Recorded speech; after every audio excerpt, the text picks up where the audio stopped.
And boys, today was our last day of school. I still want to finish reading Farmer Boy to you though, so I will keep posting um, read alouds until we're done. We're this far done. We have this much left. The next chapter is called County Fair, and I'll have to break it into two parts again because it's long. County Fair. Early in the frosty morning they all set out for the fair. All of them were dressed up in their Sunday clothes except Mother. She wore her second best and took an apron, for she was going to help with the church dinner. Under the back buggy seat was the box of jellies and pickles and preserves that Eliza Jane and Alice had made to show at the fair. Alice was taking her wool work embroidery too, but Almanzo's milk-fed pumpkin had gone the day before. It was too big to go in the buggy. Almanzo had polished it carefully. Father had lifted it into the wagon and rolled it onto a soft pile of hay, and they had taken it to the fairgrounds and given it to Mr. Paddock. Mr. Paddock was in charge of such things. This morning the roads were lively with people driving to the fair, and in Malone the crowds were thicker than they had been on Independence Day. All around the fairgrounds were acres of wagons and buggies, and people were clustered like flies. Flags were flying and the band was playing. Mother and Royal and the girls got out of the buggy at the fairgrounds, but Almanzo rode on with Father to the church sheds and helped unhitch the horses. The sheds were full, and all along the sidewalks streams of people in their best clothes were walking to the fair, while buggies dashed up and down the streets in clouds of dust. "Well, son," Father asked him, "what shall we do first?" "I want to see the horses," Almanzo said. So Father said they would look at the horses first. The sun was high now, and the day was clear and pleasantly warm. Streams of people were pouring into the fairgrounds with a great noise of talking and walking, and the band was playing gaily. Buggies were coming and going, men stopped to speak to Father, and boys were everywhere. Frank went by with some of the town boys, and Almanzo saw Miles Lewis and Aaron Webb, but he stayed with Father. They went slowly past the tall back of the grandstand and past the low, long church building. This was not the church, but a church kitchen and dining room at the fairgrounds.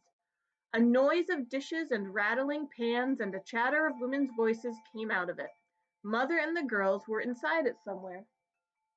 Beyond it was a row of stands and booths and tents, all gay with flags and colored pictures and men shouting, step this way, only 10 cents, 1 dime, the 10th part of $1. Oranges, oranges, sweet Florida oranges. Cures all ills of man and beast. Prizes for all, prizes for all. Last call, boys, put down your money. Step back, don't crowd. One stand was a forest of striped black and white canes. If you could throw a ring over a cane, the man would give it to you. There were piles of oranges and trays of gingerbread and tubs of pink lemonade. There was a man in a tailcoat and a tall shining hat who put a pea under a shell and then paid money to any man who would tell him where the pea was. "I know where it is, Father," Almanzo said. "Be you sure?" Father asked. "Yes," said Almanzo, pointing, "under that one." "Well, son, we'll just wait and see," Father said. Just then a man pushed through the crowd and laid down a $5 bill beside the shells. There were 3 shells. The man pointed to the same shell that Almanzo had pointed at. The man in the tall hat picked up the shell. There was no pea under it. The next instant the $5 bill was in his own tailcoat pocket, and he was showing the pea again and putting it under another shell. Almanzo couldn't understand it. He had seen the pea under that shell, and then it wasn't there. He asked Father how the man had done it. "I don't know, Almanzo," Father said, "but he knows. It's his game. Never bet your money on another man's game." They went on to the stock sheds. The ground there was trodden into deep dust by the crowd of men and boys. It was quiet there.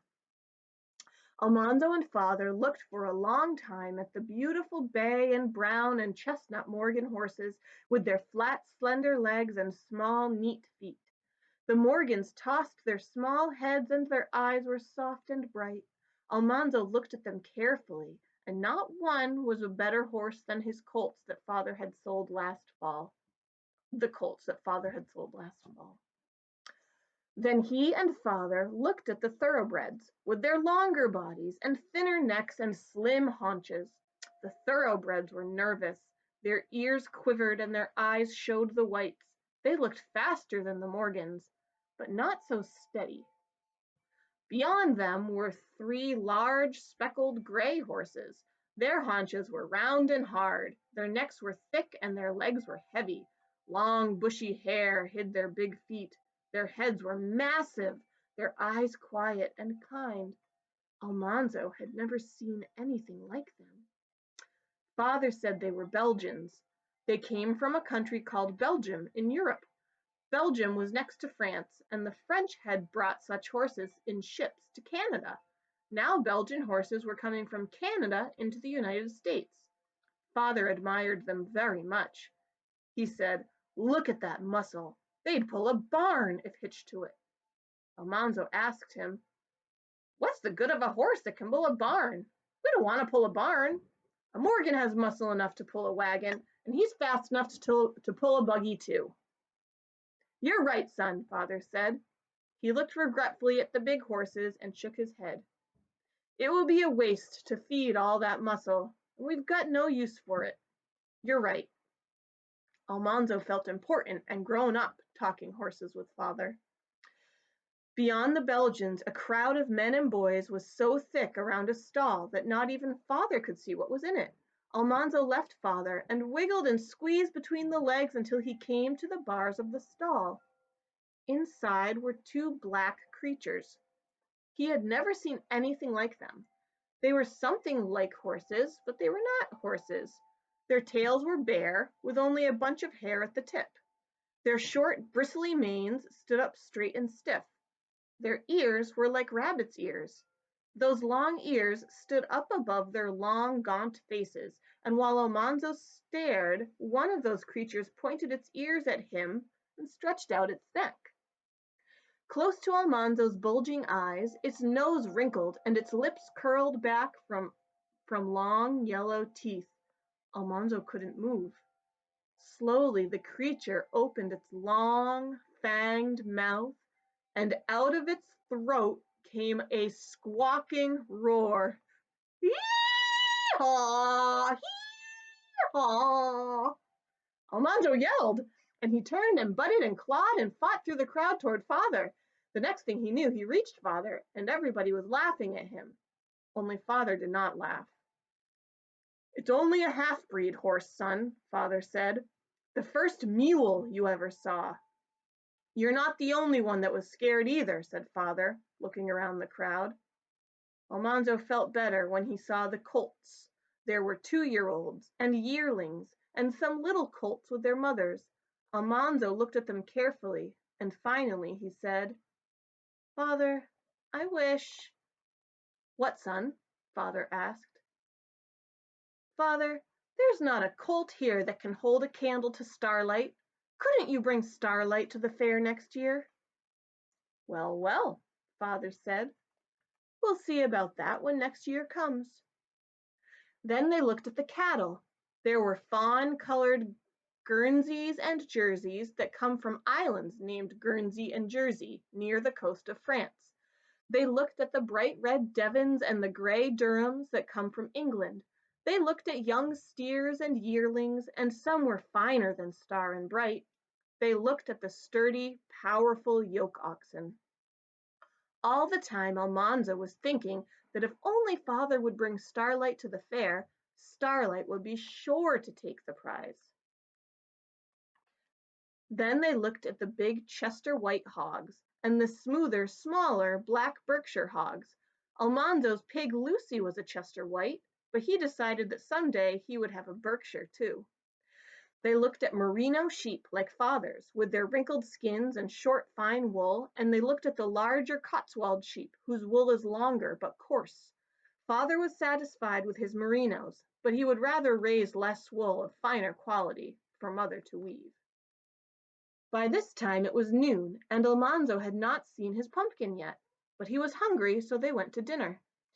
The church dining room was already crowded. Every place at the long table was taken, and Eliza Jane and Alice were hurrying with the other girls who were bringing loaded plates from the kitchen. All the delicious smells made Almanzo's mouth water. Father went into the kitchen, and so did Almanzo. It was full of women, hurriedly slicing boiled hams and roasts of beef, and carving roast chickens and dishing up vegetables. Mother opened the oven of the huge cook stove and took out roasted turkeys and ducks. 3 barrels stood by the wall, and long iron pipes went into them from a cauldron of water boiling on the stove. Steam puffed from every crevice of the barrels. Father pried off the cover of one barrel, and clouds of steam came out. Almanzo looked into the barrel, and it was full of steaming potatoes in their clean brown skins. The skins broke when the air struck them and curled back from the mealy insides. All around Almanzo were cakes and pies of every kind, and he was so hungry he could have eaten them all, but he dared not touch even a crumb. At last he and Father got places at the long table in the dining room. Everyone was merry, talking and laughing, but Almanzo simply ate. He ate ham and chicken and turkey and dressing and cranberry jelly. He ate potatoes and gravy, succotash, baked beans and boiled beans and onions and white bread and Rhine Indian bread and sweet pickles and jam and preserves. Then he drew a long breath and he ate pie. When he began to eat pie, he wished he had eaten nothing else. He ate a piece of pumpkin pie and a piece of custard pie, and he ate almost a piece of vinegar pie. He tried a piece of mince pie but could not finish it. He just couldn't do it. There were berry pies and cream pies and vinegar pies and raisin pies, but he could not eat any more. He was glad to sit down with Father in the grandstand. They watched the trotting horses flashing by, warming up for the races. Little puffs of dust rose in the sunshine behind the fast sulkies. Royal was with the big boys down at the edge of the track, with the men who were betting on the races. Father said it was all right to bet on the races if you wanted to. You get a run for your money, he said, but I would rather get something more substantial for mine. All right, there.